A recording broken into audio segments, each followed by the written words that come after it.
जाएगा। Commodity legally कर सकते ब्रो, कॉमोडिटी लीगल ही होती है, फॉरेक्स नहीं है इतनी आसानी से, फॉरेक्स ग्रे एरिया है इसलिए नहीं। अब क्या है यार फॉरेक्स का, क्या है यार बेचारा, मतलब क्या बताऊं मैं, मतलब कंफ्यूजन ही कंफ्यूजन है। होता क्या है कि अब जनरली जो फॉरेक्स है, अच्छा तुम्हें थोड़ा सा रॉ कॉन्सेप्ट बता रहा हूँ, यहाँ देख लो जरा ध्यान से इसको।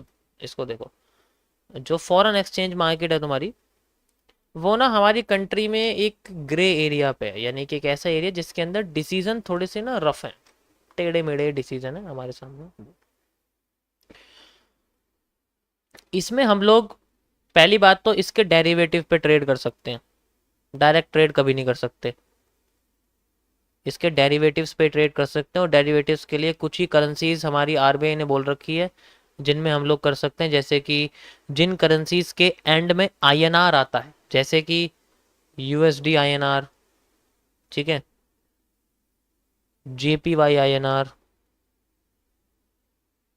ठीक है, और जीबीपी आईएनआर, ऐसी करेंसी में कर सकते हैं। और कुछ हमारे सामने वैसे पेयर्स हैं जो अलग हैं इसके अलावा, जैसे कि यूरो यूएसडी है, ठीक है, और एक दो और हैं जिसमें हम लोग कर सकते हैं। और basically you can only trade these forex pairs, इसके अलावा करोगे ना इलीगल है, कर नहीं सकते हम लोग ऑन ग्राउंड लेवल।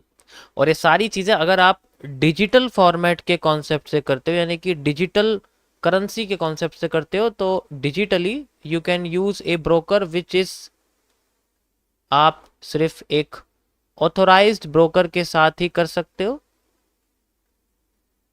ठीक है, ऑथोराइज्ड ब्रोकर के साथ ही इनको कर सकते हो, ठीक है।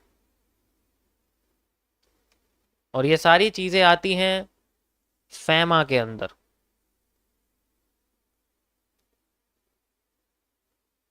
अगर आप किसी ऐसे ब्रोकर पे डिजिटली ट्रेड करते हो जो ऑथोराइज नहीं है, ठीक है, अगर आप ट्रेड करते हो मान लीजिए ऐसे ब्रोकर पे जो अनऑथोराइज्ड है,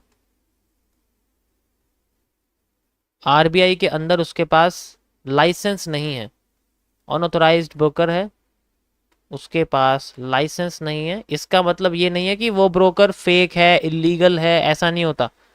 अनऑथोराइज का मतलब इज नॉट कि वो एक इलीगल है, ठीक है, मतलब इलीगल छोड़ो, इलीगल तो वर्ड थोड़ा सा यूज करना ठीक नहीं है, कि ये ऑथोराइज, मैं ब्रोकर के ऊपर सवाल खड़े कर रहा हूँ कि अनऑथोराइज का मतलब है कि वो ब्रोकर फेक है या कोई स्कैम कर रहा है, इसका मतलब ये नहीं है।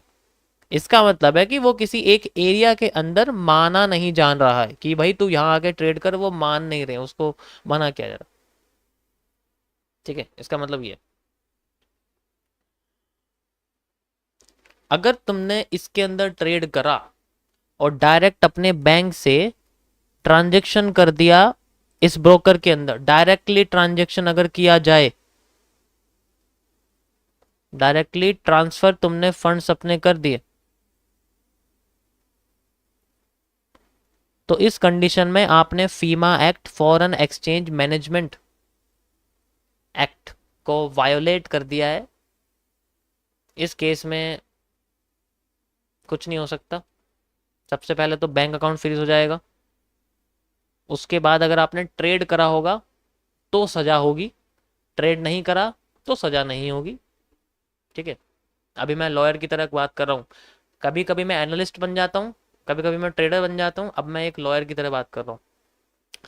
फेमा में यही है कि अगर डायरेक्टली तुमने किसी अनऑथोराइज ब्रोकर के अंदर डायरेक्टली ट्रांजेक्शन कर दिया, so you have violet the FEMA rule. इस केस में अगर आपने ट्रेडिंग करी है तो आपको एक नॉन बेलेबल ऑफेंस के अंदर 5 साल की सजा हो सकती है, ठीक है, या फिर उतना पैसा आपको डबल अमाउंट में देना पड़ेगा जितना आपने ट्रेड करा, जितना डिपॉजिट कर, ठीक है। अब कितना सिस्टम अच्छा सा बना रखा फीम वालों ने। अब तुम्हें लगता है जो ब्रोकर है इतने सीधे ये जो है चले जाएंगे इतनी आसानी से, ठीक है, इतनी आसानी से ये चले जाएंगे, आपको क्या लगता है ये क्या करते हैं? अब ये ब्रोकर इतना तेज है, ये डायरेक्टली ट्रांसफर कभी नहीं लेता, ये अपने एजेंट्स बिठा देता है उस कंट्री के अंदर जहां पर लाइसेंस नहीं मिलता इसको। अब जब लाइसेंस नहीं मिलेगा, एजेंट्स बिठा देगा। और ये है हमारे बेचारा मासूम सा कस्टमर, ए मासूम कस्टमर, जिसे हम लोग सो कॉल्ड ट्रेडर कह सकते हैं, या फिर बेचारा इनोसेंट ट्रेडर। इसे कुछ नहीं पता बेचारे को। ये लोग क्या करते हैं, डायरेक्ट ब्रोकर के अंदर ट्रांसफर नहीं करते, ये यहां से पैसा जाता है इस एजेंट के पास। ठीक है। और इस चीज को बोलते हैं पीयर टू पीयर ट्रांजेक्शन। ये पीयर है, ये पीयर है, ये पैसा जाता है इसके पास।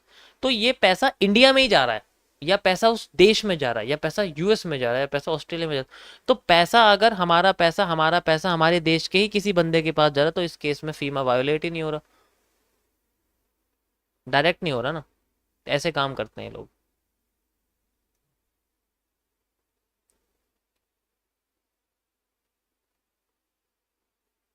अब यहां पर ये पैसा फिर कैसे इस ब्रोकर के पास जाता है वो मुझे नहीं पता। मैं यहां पर एमएलए के बारे में नहीं बताने वाला। ठीक है। हाँ, मैं ये नहीं बताने वाला। ये गलत है, सारी चीजें ऐसे नहीं करना चाहिए। This system is wrong, system नहीं होना चाहिए। ठीक है। ब्लैक मनी, तो ऐसे ये लोग करते हैं। अब सोचो, जो भी ये कर रहे हैं, और अगर स्पेशली इस सिस्टम को प्रमोट कर रहे हैं कि आप जाओ इस ब्रोकर में डिपॉजिट करो, इस ब्रोकर में डिपॉजिट करो, ट्रेड करो, तो समझो वो क्या है। सेबी की भाषा में उसको बोलते हैं इंड्यूसमेंट। एंड ये इंड्यूसमेंट अगर किसी ऐसी चीज के लिए है जो ऑथराइज ही नहीं है उस काम के लिए, तो भैया वो तो काम गलत है। अब मैं अगर तुम्हें एक्सएनएस के बारे में बोल रहा हूँ, तो मैं एक्सएनएस के बारे में तुम्हें ये करने के लिए बोलता हूँ, use it for bar replay. You can only use it for bar replay, not for depositing fund और any kind of financial transaction. मैं तुम्हें बचाने की कोशिश कर रहा हूँ, तुम्हें वो चीज करने की कोशिश करो जो उसका तुम यूज कर सको। उस ब्रोकर का यूज करना है तुम्हें, ऐसे बार रिप्लेस लाइक मैं आपको बताने की कोशिश करूँ, तो बार रिप्ले यूज कर सकते हो। देखो, जिस चीज की मुझे जरूरत है मैं वो करूंगा, मैं और कुछ नहीं करने वाला। ठीक है। टेस्टिंग पर्पस है, डेमो ट्रेडिंग है, डेमो कर सकते हैं। टेस्टिंग पर्पस है, कोई दिक्कत नहीं, डेमो कर सकते हैं। ऐसे हम कुछ भी, ऐसे थोड़ी एक ही ब्रोकर है, हम हजारों ब्रोकर यूज कर सकते हैं, जिसका मन करे हमारा हम वो ब्रोकर यूज कर सकते हैं। ठीक है। हम हजारों ब्रोकर यूज कर सकते हैं, हम कोई और से प्लेटफॉर्म यूज कर सकते हैं, लेकिन जो मुझे अच्छा लगता है इसके अंदर वो मैं तुम्हें बता रहा हूँ। So this is the system जो ये लोग यूज करते हैं। समझ आए? ये खिचड़ी जो है, ये खिचड़ी समझ में आई? क्या है खिचड़ी? खिचड़ी है। अब जो बंदा डायरेक्टली इसके अंदर डिपॉजिट करके ट्रेड करके दिखा रहा है, पहले तो अपने दिमाग में डाल लो, वो बंदा इंडिया में ही नहीं है, वो किसी दूसरे देश में जहां पर ये ब्रोकर लीगलाइज्ड है। वो तो साफ बोलेगा तुम करो डिपॉजिट, नहीं तो तुम मेरे वाले नंबर पे भेजो, मैं करवाता हूँ डिपॉजिट। वो इंडिया में नहीं है, या वो उस देश में नहीं है जब भी वो कह रहा है, क्योंकि उसका तो डायरेक्ट हो रहा है डिपॉजिट। तो दिस इज रॉन्ग, ये गलत है, दूर रहना इससे बिल्कुल। और ये रहा आपके सामने सुंदर सा एक मूव। अब कहाँ से कर रहा है वो आप खुद समझ जाओ, कि वो बंदा कहाँ से ऑपरेट कर रहा है, क्या कर रहा है, मुझे नहीं पता उसके। मैं तुम्हें बस एक सिस्टम बता रहा हूँ, जो है वो है, जस्ट फॉर एजुकेशन पर्पस।